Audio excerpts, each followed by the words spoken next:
जय जगन्नाथ नमस्कार। आसतु नजर पकेबा ओडिशा तथा देश विदेशर प्रमुख खबर उपरे। किंतु तापूर्व अनुरोध आपण भिडियोटी शेष पर्यंत देखंतु। जो माने प्रथम कर देखते सब्सक्राइब करंतु, जहाँफल प्रत्येक वीडियो नोटिफिकेशन आपण सर्वप्रथमे पाइपारे। पद्म विजेता को मासक मिल 30,000।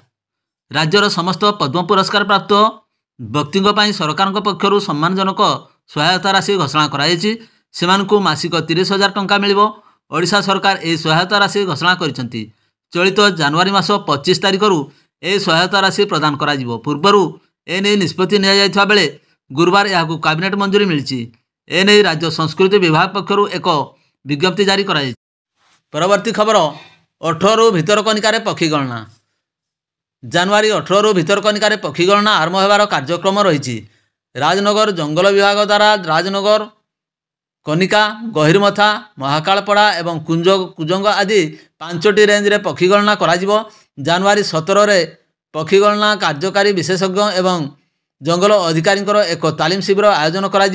यापर जनवरी 18 पक्षी गणना आरंभ हो। सूचना अनुसार गत वर्ष 121 प्रजातिर 1,51,421 पक्षी गणना करा। चलित वर्ष पक्षी संख्या वृद्धि पाइबार आशा रही बोली राजनगर वन अधिकारी सुदर्शन गोपीनाथ कहते। परवर्ती खबर 8 वर्षर पिला को झुणी खाइले कुकुर।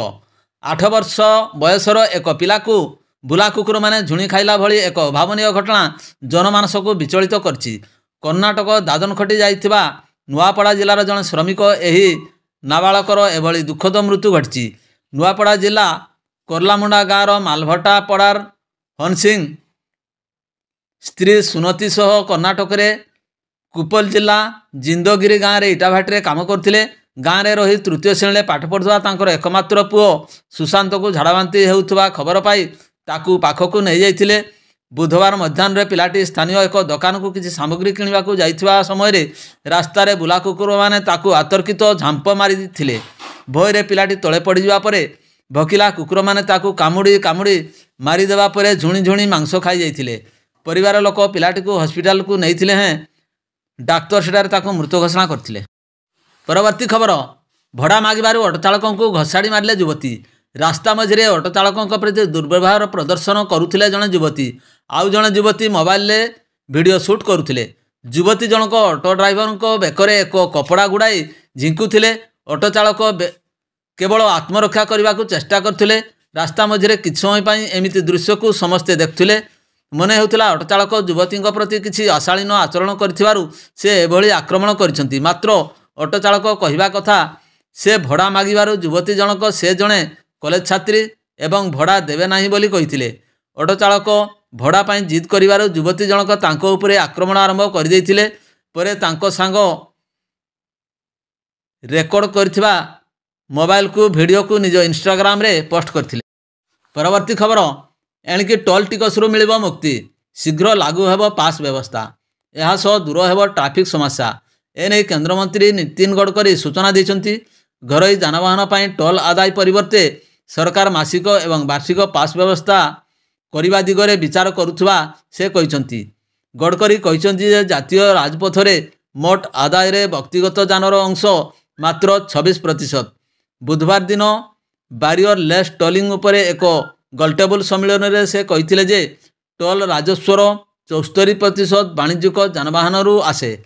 आमे व्यक्तिगत जानवाहन पर मासिक किंबा वार्षिक पास प्रचलन करने को विचार करुचु। सेहीपरि टोल आदाय बूथ गाँ बाहर स्थापन हेबो। यह द्वारा गाँ लोकंकर गमनागमन में कौन असुविधा हेब नहीं। परवर्ती खबर राज्य में HMVP भूताणुर नाही कौन सूचना। खोर्धा काईपदर अंचल जड़े HMVP रोगी चिन्हट होता नहीं खबर भाइराल हेबा प्रसंग में जनस्वास्थ्य निर्देशक डाक्तर नीलकंठ मिश्र सूचना। वर्तमान सुधा राज्य में HMVP कौन सूचना नहीं। एवं सुधा राज्य कई HMVP भूताणु संक्रमित होता रिपोर्ट आसीनी। वर्तमान सुधा राज्य जी नमूना HMVP परीक्षा जाइए सबू नेगेटिव आसी। भयभीत होबार आवश्यकता नहीं। साधारण थंडा ज्वर भली यार लक्षण। यही सीजन में साधारण भाव थंडा ज्वर हुए किंतु रोगी संख्या एत अधिक होना तेणु भय कर आवश्यकता नहीं। ଭାଇରସକୁ ନେଇ ବ୍ୟସ୍ତ ନ ହେବାକୁ ପରାମର୍ଶ ଦିଆଯାଇଛି।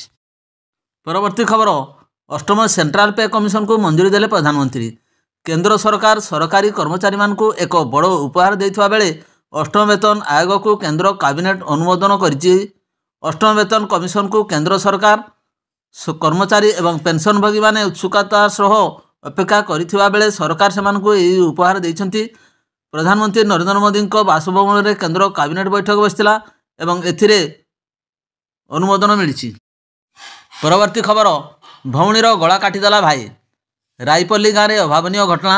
ନିଜ ମା ପେଟର ଭଉଣୀକୁ ଶିଳପୁଆରେ ଛେଚିବା ସହ ଛୁରୀରେ ଗଳା କାଟି ନିର୍ମମ ଭାବେ ହତ୍ୟା କଲା ଭାଇ। ମୃତ ଭଉଣୀ ଜଣକ ହେଲେ 35 ବର୍ଷିଆ ଲକ୍ଷ୍ମୀ ମହାନ୍ତି। ପୋଲିସ ଘଟଣାସ୍ଥଳରେ ପହଞ୍ଚି ଛାନଭିନ୍ ଆରମ୍ଭ କରିଛି। ଗଞ୍ଜାମ ଜିଲ୍ଲା ଆସିକା ଥାନା କଣ୍ଠପଡ଼ା ପଞ୍ଚାୟତର ରାଇପଲ୍ଲୀ ଗାଁରେ ଏଭଳି ଘଟଣା ଘଟିଥିବାର ଖବର ସାମ୍ନାକୁ ଆସିଛି। ସୂଚନା ମୁତାବକ ଲକ୍ଷ୍ମୀ ମହାନ୍ତି ଦୀର୍ଘଦିନ ହେଲା ନିଜ ମା ତନୁ ପାତ୍ର ଘରେ ରହି ଆସୁଥିଲେ। ତେବେ ଗୁରୁବାର ସକାଳେ ମଝିଆ ଭାଇ ବାବାଜୀ ପାତ୍ର ଘରକୁ ଆସିବା ସହ ଭଉଣୀକୁ ମୋବାଇଲ ମାଗିଥିଲେ। ଘରେ କବାଟ ଦେଇ ଭିତରୁ ଆସିବା ପରେ ପ୍ରଥମେ ଶିଳପୁଆରେ ଭଉଣୀର ମୁଣ୍ଡକୁ ଛେଚିଥିଲେ। ଏହାପରେ ଏକ ଛୁରୀରେ ଭଉଣୀର ଗଳା କାଟି ନିର୍ମମ ଭାବେ ହତ୍ୟା କରିଥିଲେ। କଷ୍ଟରେ ଭଉଣୀ ଲକ୍ଷ୍ମୀ ଚିତ୍କାର କରିଥିଲେ। ତାଙ୍କ ଚିତ୍କାର ଶୁଣି ମା ଏବଂ ପଡ଼ୋଶୀ ଘର ଲୋକମାନେ ଦୌଡ଼ି ଆସି ତୁରନ୍ତ ପୋଲିସକୁ ଖବର ଦେଇଥିଲେ। ଖବର ପାଇ ପୋଲିସ ଘଟଣାସ୍ଥଳରେ ପହଞ୍ଚି ମୃତଦେହ ଜବତ କରିଛି। ତେବେ ପାରିବାରିକ କଳହରୁ ଏପରି ହତ୍ୟାକାଣ୍ଡ ଘଟିଥିବା ସନ୍ଦେହ କରାଯାଉଛି। ପରବର୍ତ୍ତୀ ଖବର, ଖୁସି ଖବର, ବଢ଼ିବ ଅଙ୍ଗନବାଡ଼ି କର୍ମୀଙ୍କର ଦରମା। ଖୁବ୍ ଶୀଘ୍ର ବଢ଼ିପାରେ ଅଙ୍ଗନବାଡ଼ି କର୍ମୀଙ୍କର ଦରମା। ଏନେଇ କେନ୍ଦ୍ର ନିକଟରେ ଦାବି ରଖିଛନ୍ତି ଉପମୁଖ୍ୟମନ୍ତ୍ରୀ ପ୍ରଭାତୀ ପରିଡ଼ା। ଏହା ଉପରେ କେନ୍ଦ୍ର ମହିଳା ଏବଂ ଶିଶୁ କଲ୍ୟାଣ ମନ୍ତ୍ରଣାଳୟ ବିଚାର କରୁଛି ବୋଲି ସେ କହିଛନ୍ତି। ଉପମୁଖ୍ୟମନ୍ତ୍ରୀଙ୍କ ପ୍ରସ୍ତାବ ଦରମା ବୃଦ୍ଧି ନେଇ କେନ୍ଦ୍ର ମହିଳା ଏବଂ ଶିଶୁ କଲ୍ୟାଣ ମନ୍ତ୍ରଣାଳୟରେ ଦାବି ରଖିଛନ୍ତି ଉପମୁଖ୍ୟମନ୍ତ୍ରୀ ପ୍ରଭାତୀ ପରିଡ଼ା। ରାଜସ୍ଥାନର ଉଦୟପୁରରେ ଆୟୋଜିତ ଚିନ୍ତନ ଶିବିର କାର୍ଯ୍ୟକ୍ରମରେ ଯୋଗ ଦେଇ କେନ୍ଦ୍ର ସରକାରଙ୍କ ଆଗରେ ଏପରି ପ୍ରସ୍ତାବ ରଖିଛନ୍ତି ଓଡ଼ିଶା ମହିଳା ଶିଶୁ ବିକାଶ ମନ୍ତ୍ରୀ। ଯଦି ଉପମୁଖ୍ୟମନ୍ତ୍ରୀଙ୍କର ଦାବି ଉପରେ ମୋହର ବାଜେ ତାହେଲେ ଅଙ୍ଗନବାଡ଼ି କର୍ମୀ ସର୍ବାଧିକ ସକ୍ଷମ ହେବେ। ପରବର୍ତ୍ତୀ ଖବର, ମାର୍ଚ୍ଚ 31 ଆସିବା ସହିତ ଆର୍ଥିକ ବର୍ଷ ପୂରଣ ହେବ ଏବଂ ଏହା ସହିତ ଦରମା ବୃଦ୍ଧି ପ୍ରକ୍ରିୟା ଆରମ୍ଭ ହେବ। ଯେକୌଣସି କମ୍ପାନୀରେ 1 ବର୍ଷ କାମ କରିବା ପରେ କର୍ମଚାରୀ ଦରମା ବୃଦ୍ଧି ପାଇଁ ଅଧିକ ଅପେକ୍ଷା କରିଥାନ୍ତି। ନିକଟରେ ହୋଇଥିବା ଏକ ରିପୋର୍ଟରେ କୁହାଯାଇଛି ଯେ ଚଳିତ ଆର୍ଥିକ ବର୍ଷରେ ଦରମା ବୃଦ୍ଧି ପୂର୍ବବର୍ଷ ତୁଳନାରେ କମ୍ ହେବ ବୋଲି ଆଶା କରାଯାଉଛି।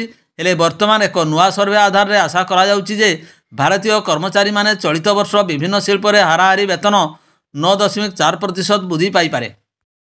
ପରବର୍ତ୍ତୀ ଖବର, ଉଦୟଗିରିରେ ଆନ୍ତର୍ଜାତିକ ବୌଦ୍ଧ ସମ୍ମିଳନୀ। ଯାଜପୁର ଜିଲ୍ଲାର ପ୍ରସିଦ୍ଧ ବୌଦ୍ଧ ବିହାର ଉଦୟଗିରିରେ ଆନ୍ତର୍ଜାତୀୟ ବୌଦ୍ଧ ସମ୍ମିଳନୀ ଅନୁଷ୍ଠିତ ହୋଇଛି। ଯାହାକୁ ନେଇ ବିଶ୍ୱ ପ୍ରସିଦ୍ଧ ବୌଦ୍ଧ ବିହାର ତଥା ହୀରକ ତ୍ରିଭୁଜ କୁହାଯାଉଥିବା ଲଳିତଗିରି, ଉଦୟଗିରି ଏବଂ ରତ୍ନଗିରି ପୀଠ ଚଳଚଞ୍ଚଳ ହୋଇଉଠିଛି। ଗୁରୁ ପଦ୍ମସମ୍ଭବଙ୍କ ବୌଦ୍ଧ ମନ୍ତ୍ର ଗାନ ଓ ପ୍ରାର୍ଥନାରେ ପୁରା ପରିବେଶ ଗୁଞ୍ଜରିତ ହୋଇଛି। ବୌଦ୍ଧ ସମ୍ମିଳନୀରେ 17ଟି ରାଷ୍ଟ୍ରରୁ ପାଖାପାଖି 1200 ବୌଦ୍ଧ ସନ୍ନ୍ୟାସୀ ଯୋଗ ଦେଇଛନ୍ତି। ପ୍ରତ୍ୟହ ବିଭିନ୍ନ ପ୍ରସଙ୍ଗରେ ଆଲୋଚନା ଚକ୍ର ଅନୁଷ୍ଠିତ ହେଉଛି। ବୌଦ୍ଧ ବିହାରକୁ ପର୍ଯ୍ୟଟକଙ୍କର ସୁଅ ଛୁଟିଛି। ପରବର୍ତ୍ତୀ ଖବର, ସ୍ତ୍ରୀ ସୁସ୍ଥ ହେଲେ ବୋଲି ଦାନ କଲେ 2 କୋଟି। କ୍ୟାନ୍ସରକୁ ମାତ ଦେଇ ସୁସ୍ଥ ହେବା ପରେ ବୃଦ୍ଧ ଦମ୍ପତି ନେଇଛନ୍ତି ବଡ଼ ନିଷ୍ପତ୍ତି।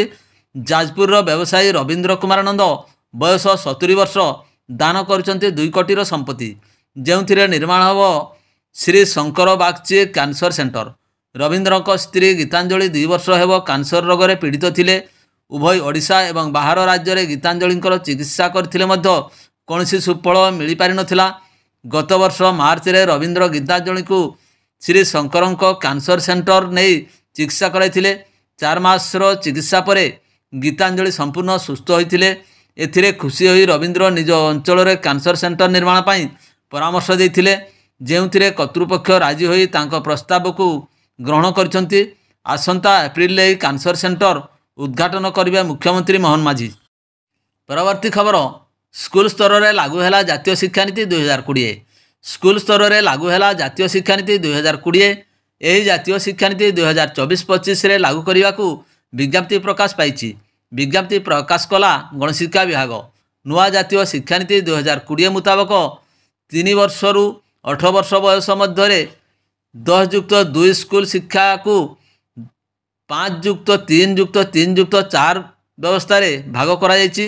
ପୁରୁଣା ଶିକ୍ଷାନୀତିରେ 3 ରୁ 6 ବର୍ଷ ବୟସ ପର୍ଯ୍ୟନ୍ତ ପିଲାଙ୍କ ଶିକ୍ଷା ସାମିଲ କରା ନଥିଲା। 6 ବର୍ଷ ପରେ ଛାତ୍ରଛାତ୍ରୀ ପ୍ରଥମ ଶ୍ରେଣୀରେ ନାଁ ଲେଖାଯାଉଥିଲା। ନୂଆ ଶିକ୍ଷାନୀତି 5+3+3+4 ଢାଞ୍ଚାରେ 3 ବର୍ଷର ପିଲାଙ୍କୁ ସାମିଲ କରି ବାଲ୍ୟାବସ୍ଥାରୁ ଶିକ୍ଷାଗତ ମୂଳଦୁଆ ମଜବୁତ କରିବାକୁ ପ୍ରୟାସ କରାଯାଉଛି। ଭିଡ଼ିଓଟିକୁ ଶେଷ ପର୍ଯ୍ୟନ୍ତ ଦେଖିଥିବାରୁ ଅନେକ ଅନେକ ଧନ୍ୟବାଦ।